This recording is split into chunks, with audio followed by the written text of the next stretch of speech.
Everybody, we are here at San Diego Comic-Con 2024. I'm here with the man, the myth, the legend, Julian Gerighty, creative director on Star Wars Outlaws. Man, it's been so long. I haven't seen you in forever. How you been? It's been 4 years. Yeah. Since Division 2. Yeah, I had hair last time I saw you. I had hair last time I saw you.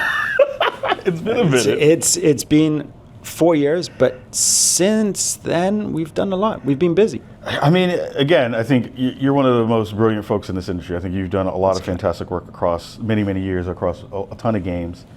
And it feels like this game in particular is doing something very special. Besides the IP, which everyone is coming to the door initially to check out, but it feels like a lot of the pedigree of the work that you've kind of done across your career is coming together in a game like this.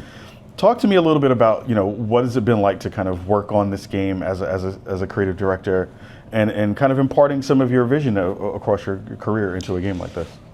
I mean, as I was mentioning, this started off 4 years ago. Yeah. And did you ever meet David Pulfeld? Yes. Okay, so he was the MD of Massive back then.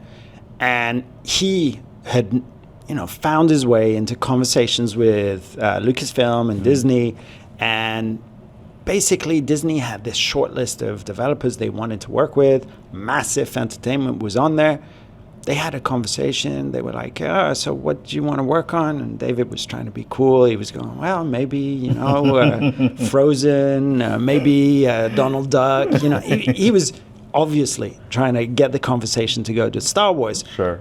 But investigating everything else. Very quickly, it was, okay, Star Wars is on the table. Would you like to do that? Would the Division team like to do something in a galaxy far, far away? And unsurprisingly, I mean, dream come true. Right. I'm not as young as I used to be. Same. And at this point of my career, I really need to be careful and intentional about what I want to do or what the team wants to do with me. Yeah. And the idea there was, okay, bucket list. And bucket list for me is we need to do something a little bit different. We need to do something that stretches us, that exercises different muscles that we don't normally use. If every project was the same, we'd get bored and we'd lose brilliant people, and we want to keep challenging ourselves and doing things that are ambitious. So instead of doing, a co-op focused open world looter shooter, we decided, okay, but what if we build upon what we love to do, which is to create worlds and to build stories within worlds for players to explore, but we attach that to Star Wars and a player fantasy that was different from other player fancies that existed out there on that IP. So this isn't a story about, Jedis or Siths or rebels or the Empire. This is a story of a scoundrel, an outlaw, a thief. And that's really thematically super connected to open world. So those were the two things we started off with, was player fantasy, you're going to be a scoundrel. Structure, open world. Open galaxy, because very quickly we were like, open world means cities, it means a speeder, it means the wilderness, those beautiful wilds of Star Wars, but it also means going to space. Everything seamless. So my tech team wasn't particularly happy when it, I was saying ambitious and challenging ourselves. Correct. A little bit too much there maybe, but we really wanted to investigate that. And very quickly that was born, and we pitched it. We didn't come up with the time period, of in between Empire and Return of the Jedi. Lucasfilm Games suggested that. They were very excited about the High Republic. Yeah. But we were like, we want to do open world, scoundrel, outlaw fantasy. What do you think? They were like, there is that 1 year period. Yeah. The syndicates, the criminal syndicates, are taking advantage that the Empire is busy elsewhere. They're thriving, flourishing. That's the perfect moment for a scoundrel story. It's cool to hear that Lucasfilms were trying to figure out a good, part of the timeline to be able to help you all kind of get across the narrative layer of what this game is trying to do. Especially knowing that so many folks with the two games or the two time periods that are, bookending this game are beloved by so many fans. How was it to kind of, get the green light for that and say, okay, so we're gonna put a story in this chunk and really try to hone in on, a character in K that is like so different than a lot of the other characters that we've seen most recently within the space. How is it like kind of working with them to say, all right, so we know where the space is going to be, to be, but we also know that we want to go in a different direction with this main protagonist in this way? They are 100% for that. They're 100% for us to create new things and to bring new things to the galaxy. Yeah. So even though it becomes canon, it's like, yes, please, let's work together. Let's create a new moon. Let's create a new ship, a blaster, a creature. Bucket list things. Yeah. It's absolutely bucket list, and they're very, very open to it. They're master game craftsmen, craftspeople too. They've been working. I think my main contact at Lucas has been working on Star Wars for 20 years. Wow. So there's a wealth of experience. These are pros. They're solution-oriented. They want to see new stuff. Couldn't have asked for better partners. Yeah, that's cool to hear. I mean, usually when you hear conversations around, larger companies kind of working into, you incorporating yourself into the stuff that they were doing, a lot of times it's hard, but it seems like the barriers were very, very little when it came to those parts, which is super cool to hear, because that's fun to hear that is like a part of their excitement as well. I want to dig into the nuts and bolts too, because I think getting a chance to check out the game at Summer Games Fest and at another preview that we will get some chance to check out some stuff a little bit later. I'm just loving the way that all of those pieces come together. The narrative parts are super strong. Characters feel really interesting. We had the cast on the show yesterday and talked to them a little bit about the work that they had been doing, and they're brilliant and fun. You can see all of those pieces kind of coming through into the characters that they embodied. And one of the things that got me excited initially, as soon as I got on the sticks, was, these worlds feel lived in, right? I think one of the hard things about doing sci-fi in these ways is that you're using these fantastical worlds, but often they feel like set dressing, right? They feel like, okay, we have stuff here, you're gonna get your neon lights here, you're gonna get your things here. But this, every time I landed on a planet, it felt like not only was it bespoke, but it also felt just very lived in. Can you talk to that a little bit? There's so many things there. So this is going to be a little bit all over the place, but I'm super passionate about this stuff. Yeah. So we always start with gameplay first. Always start with, okay, what is the fancy? What is the intention for the player experience? The freedom that we want to put at the heart of the experience. World building. It's in Massive's DNA, right? Division 2, those were real world locations, but transformed, lived in world experiences. For Star Wars, what we wanted to do was to go back to what we connected the most to when we were kids. And, these were VHSs that I wore down. These were movies that I had my birthday party. I brought kids to see Empire Strikes Back. The kids were a little traumatized. We were young. But Chewbacca is a scary looking dude. No, it's the hand being cut off. It was terrifying. It was terrifying. Yeah, that makes sense. I wasn't crying. No matter what people say, I was not crying. I appreciate it.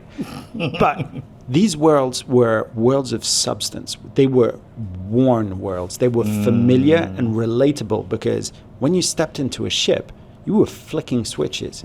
That isn't futuristic today. That is retro futuristic. So we went back to that, and we went back to the design philosophies that George Lucas and Ralph McQuarrie really instilled within the heart of what Star Wars is and was, and started thinking, okay, how do we replicate that? How do we connect people to that experience? So mainline, the childhood universe, galaxy of possibility.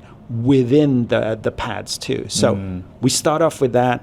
We build the world. Everything is handcrafted, so nothing is procedural, right? So that's something that is very important to us, is that handcrafted feel, and it feels organic. It feels messy and chaotic when you're in cities. It feels natural and organic when you're outside in the wilderness. So there's a lot of the world building that goes through that sort of lens. Yeah, I mean, and Massive does that so well. Like, I think that's a touchstone of the company in that way. Like, I think of all the stuff in Division as a New Yorker, seeing all my favorite trash cans in the same in the places I expected them to be, and stuff like that just really brought a level of immersion to the game in a special way. Even thinking to, landing on a planet and kind of walking through some of these cities, the chatter you hear from characters around, and how that also kind of connects to gameplay of saying, you as this scoundrel character, you're hearing things in earshot and you're like, oh, I can go to them and talk to them about potentially doing a job for them or something to that effect. Like, or you could even just hang back at the bar in a cantina, listen to conversations, and pick up intel that can guide you to other missions. So again, very important for us to have not only this roller coaster, golden path, narrative propelled adventure, but also to have all of these micro stories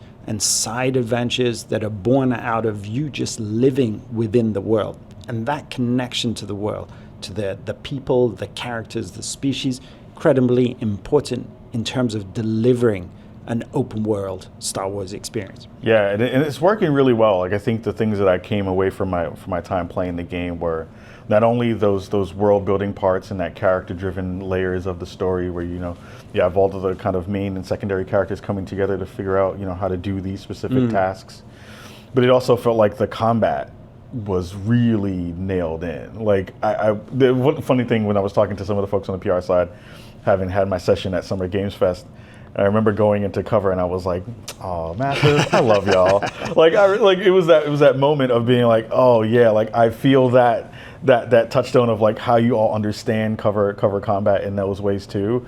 Talk a little bit about what has it been like to also kind of refine some of the things that the team has always been known for, while also kind of leveling up for a game like this. So, completely different approach. Yeah. Believe it or not, the sort of moment to moment.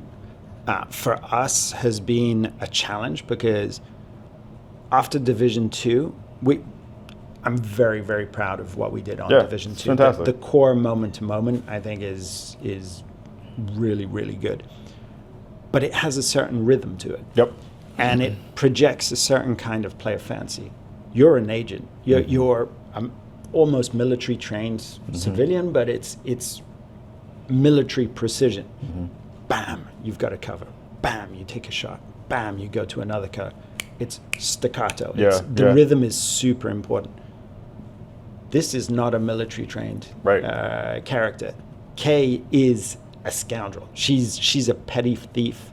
She's not military trained. She's not trained. Yeah. How do you replicate that? So we thought of the rhythm and the difference in terms of the fun that you get and the character that's projected to you and you're projecting there. So it's much more flowing. So you can experiment this when you play next time, but even aiming down sights is not necessarily an advantage. Shooting from the hip and the sort of that feels like the way you play. So when people, when our game director plays this, it just feels so cinematic, because he's flowing through it. He's sending nicks to attack one person, punching another, throwing a grenade, shooting. Everything flows. So everything has to be designed with that sort of intention of what the player fancy should be. And it's true to the character, right? So it makes it even more immersive in that way. And I noticed that too. It's like, playing with her, you're kind of moving through the space and kind of, trying to figure out the best angles for things. But she's not just like popping shots every time and like nailing everything. She's learning, of course, what it's like to be in these combat scenarios and combat situations. It's improvisational. Yeah. So there is that one blaster that can do many things, right? But you can pick up weapons, right? And those weapons are going to give you advantages, disadvantages, but that's a choice that you're making in that moment.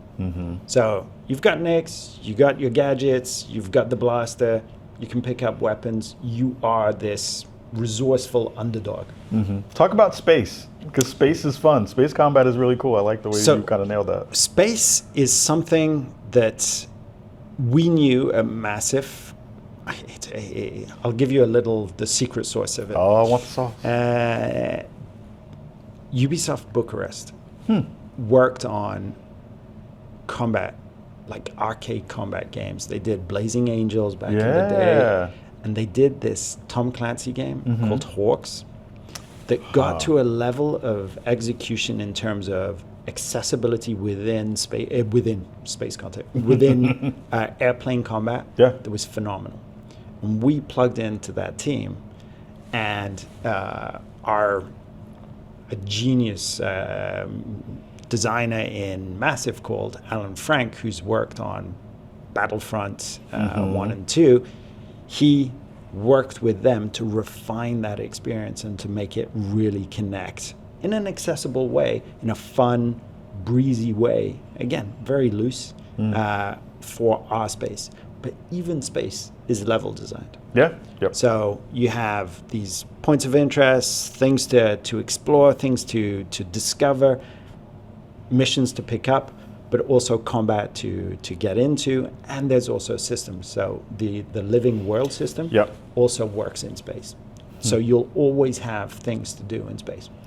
I think the takeaway from my time in space combat was it felt arcadey enough to give you that experience of what it's like to be able to drive this ship and feel competent in it in those ways, but enough ability to track your enemies in the ways that they're all coming to you, so that you do feel like a badass in those ways too. So I feel like the team, really whatever learnings you got from the Bucharest team in all those pieces, it feels like it really did work and that, super well. That collaboration went super well. So traditionally, Ubisoft games are never just one studio. It's always a collaboration and co-dev, and I think that's part of Ubisoft's real strength there. And for us, we work with traditional partners like ANSI, but we also work with new partners like Bucharest and Paris, who did incredible work.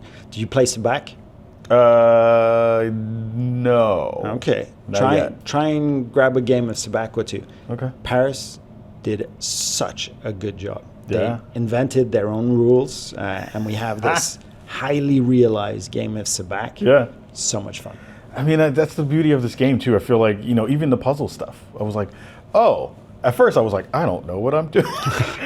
But it was great to be able to kind of like go through it and then see the nuances of it, pull those pieces together and feel like, okay, again, like I think a game like this, a lot of folks who are looking at it initially from the periphery, they're, like, oh, okay, I'm going to be this person running around shooting stuff. But there are all these small pieces to the game that give you so much value for your time too, that feel like they're just always kind of connecting you to that world. And it feels really nice to when you do accomplish something in those pieces to be able to get something back for it too, for right? Sure. It's not just progression. You're getting small things that will fix your blaster, get more cool stuff for you to wear. All those pieces are really, really interesting. It's the systemic approach that we're super passionate about. And, having the player agency at the heart of the experience, from the big ticket, like high stakes adventures to much smaller things. That's really important to us. I love that. I'm sad I got to let you go. It sounds like you have a game to put out. And other stuff you have to handle. Because it's always a lovely time getting a chance to talk to you. But before we go, you talked a little bit about that young kid with his VHS tapes, watching these stories kind of unfold. What is your favorite part about being now a part of the Star Wars universe? It's a good question. Someone get him some bad coffee. I think it's the bad coffee that short-circuited my brain. I don't think it's real yet. In the sense that I'm just focused on making a great game. I want it to be out. My parents understand what I do now. After 25 years, I go, well, I'm working on Star Wars. And okay. You don't have to change job. It's okay. You're good. I think it's been a ride of a lifetime. Yeah. Loved it. Yeah, it's fantastic. Brother, always good to see you, man. Always get a chance to hang out with you and Thank chop it you up. so much. Everybody, more goodness coming to you from San Diego Comic-Con. Thank you so much for your time. Thank you. We'll see you very soon. Peace. Bye.